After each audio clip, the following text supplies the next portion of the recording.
Udah ada yang nawar belum? Tadi nih ngambilnya langsung dari si mbaknya. Malam.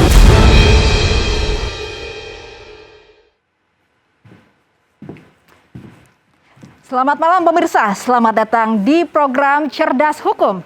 Talk show hukum kekinian dan mencerdaskan serta solutif. Selama 1 jam ke depan, saya Egit Hapsari dan praktisi hukum Alvin Lim akan membahas kasus jual data diri yang berujung bui yang terjadi beberapa waktu yang lalu.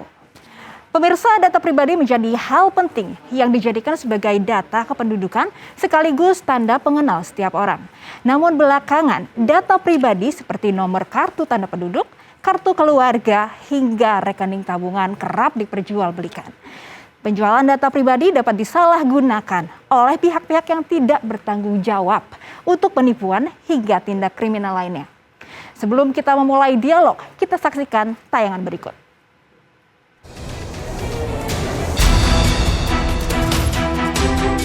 Kasus judi online bukan hal yang baru di tanah air.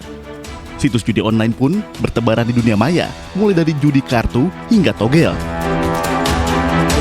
Berbagai upaya dilakukan oleh pihak kepolisian untuk memberantas judi online, mulai dari menangkap bandar hingga pelaku judi.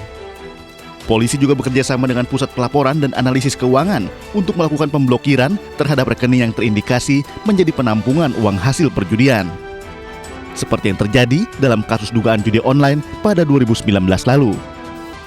4 orang terdakwa yakni Anjat, Aditya, Bim Prasetyo, dan Pipingan diduga melakukan jual beli buku tabungan dan dijerat dengan pasal judi online dan tindak pidana pencucian uang. Jaksa penuntut umum dalam dakwaannya meyakini bahwa rekening milik keempat terdakwa dijual dan dipakai sebagai penampung uang perjudian atau pencucian uang. Namun di persidangan, majelis hakim menilai bahwa penjualan rekening yang dilakukan oleh keempat terdakwa bukan merupakan tindak pidana. Keempat terdakwa pun bebas murni. Kasus ini pun menyita perhatian banyak pihak. Pasalnya, jual beli ATM dan buku tabungan merupakan kegiatan ilegal yang berarti telah menjual identitas. Hal ini dapat disalahgunakan atau bahkan dapat digunakan untuk penipuan.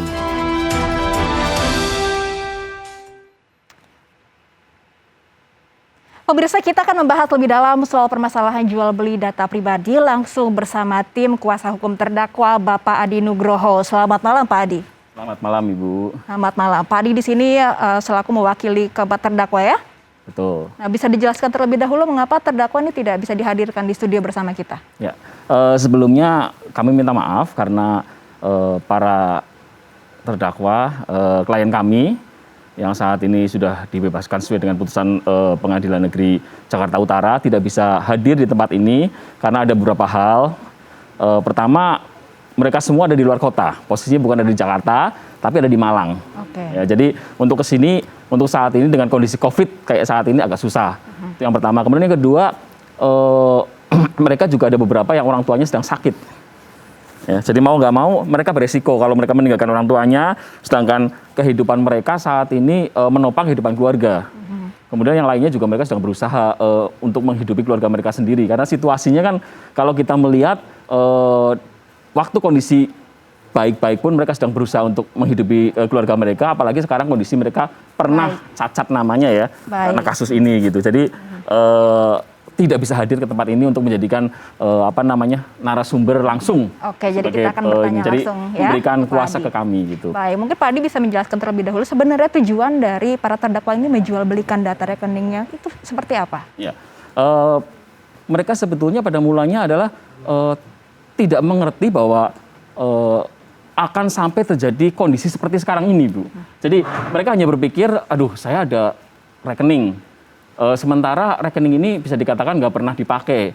Kemudian ada teman yang katanya membutuhkan dan mau pakai gitu. Kemudian dibeli sama dia. Nggak mahal kok, cuma 250.000.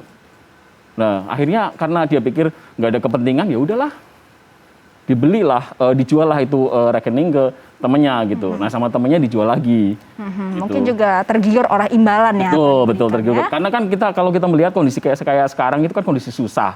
Uang 250.000 buat mereka mungkin uang yang jumlah gede gitu. Kalau buat kita mungkin di Jakarta mungkin uang kecil bilangnya gitu. Tapi kan kalau kita melihat di daerah itu bukan uang kecil buat mereka. Itu uang gede gitu. Mungkin bisa hidup beberapa lama ya, karena kan kita tahu lah biaya hidup di daerah itu sangat murah dibandingkan Jakarta. Ya, jadi nominal tersebut sebenarnya relatif ya di masing-masing daerah. Betul. Untuk proses penangkapan sedari awal ini kronologinya seperti apa sih, Pak? Yang berdasarkan pengakuan dari klien kami, hampir semua ya, tiga orang diantaranya itu mereka dijemput pada tanggal 19 Mei, menurut pengakuan mereka itu dijemput di rumah mereka masing-masing di Malang. Gitu. Jadi dari polisi dari Polda Metro datang ke Malang berdasarkan laporan masyarakat kata mereka, kemudian datang ke Malang, mereka kemudian menjemput satu persatu, kemudian mereka semua dibawa ke Jakarta. Hanya satu yang kebetulan tinggal di Tangerang, itu mereka dijemput sehari sesudahnya itu di Tangerang. Tapi sebetulnya mereka ini saling mengenal satu sama lain? Setahu saya sih berdasarkan pengakuan mereka memang kenal awalnya, tapi nggak terlalu dekat gitu loh, kenal begitu aja. Baik, lantas setelah dibawa ke Jakarta apa yang terjadi? Mereka ditahan. Mereka langsung ditahan, masuk ke dalam tahanan di Polda Metro Jaya. Baik, selanjutnya saya akan bertanya kepada Bapak Alvin Lim ya, selaku praktisi hukum. Pak Alvin, ini bagaimana Pak Alvin melihat kasus ini, Pak? Jadi kalau saya lihat dari kasus ini ya, jadi aparat penegak hukum dalam hal ini oknum menggunakan ketidaktahuan masyarakat tentang hukum di situ. Nah, itulah yang dijadikan celah untuk masuk ke dalam ranah pidana. Baik, ketidaktahuan yang seperti apa nih sehingga yang menyebabkan mereka semua terjerat hukum? Jadi gini, yang dilakukan oleh para terdakwa itu cuma satu hal. Dia jual rekening dia, buku tabungan dan ATM dan PIN, dia jual ke orang lain yang dia tidak kenal. Jadi itu beberapa orang itu mereka tidak kenal satu sama lain, orang luar kota, ya kan? A jual ke B jual ke C jual ke D katanya jual ke bandar judi online katanya. Jadi berantai ya. Tuh kan. Jadi yang mereka lakukan tindakannya itu mereka itu menjual rekening mereka, buku tabungan mereka, data pribadi mereka ke orang lain. Itu aja tindakan yang dia lakukan. Baik, jadi ini berawal dari ketidaktahuan ya. Betul. Karena itu kita juga harus cermat sebelumnya. Nah, mungkin Pak Adi bisa menjelaskan kembali setelah para terdakwa ini dibawa ke Jakarta, lantas ditahan selama 9 bulan ya. Apa yang terjadi di sana?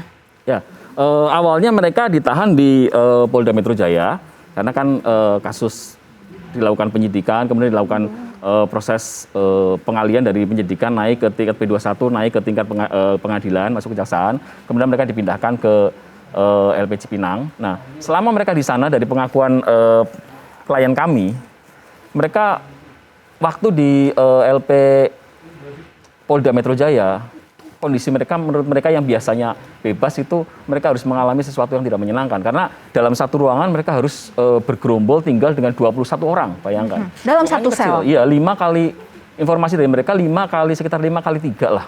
Dihuni 21 orang? 21 orang pada waktu itu. Kemudian setelah dipindahkan ke LP Cipinang baru kata mereka agak sedikit lebih baik.